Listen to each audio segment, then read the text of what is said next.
Bisikan misterius Butet ke Megawati, lihat patung kurus hidung mancung mirip Pinocchio. Presiden kelima RI sekaligus Ketua Umum PDIP Megawati Soekarno Putri kembali tampil di hadapan publik setelah keriuhan pemilu 2024. Dilansir dari Kompas.com, Megawati berkunjung ke Galeri Nasional Jakarta Pusat pada Senin 13 Mei 2024 siang untuk menyaksikan pameran seni hasil karya budayawan sekaligus seniman Butet Kartarejasa bertajuk Melik Ngendong Lali. Megawati berkeliling didampingi Butet melihat seluruh pameran. Salah satu hasil karya seni Butet yang dipajang adalah patung lelaki kurus berhidung panjang menghadap ke samping kanan.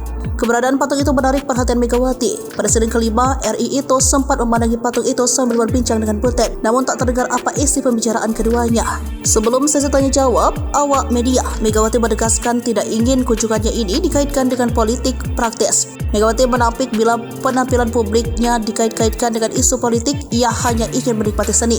Megawati menegaskan menikmati seni bagi dirinya maupun anggota keluarganya adalah hal biasa, sebab orang tuanya yakni Soekarno dan Fatmawati adalah sosok-sosok seniman. Meski begitu, menurut Megawati, tentu saja dalam seni juga ada politik. Dia menyebut ada politik seni, di mana karya-karya seni itu interpretatif. Oleh karenanya, Megawati ingin mendorong pengembangan sekolah seni agar anak-anak muda Indonesia menghasilkan karya-karya seni lebih banyak lagi.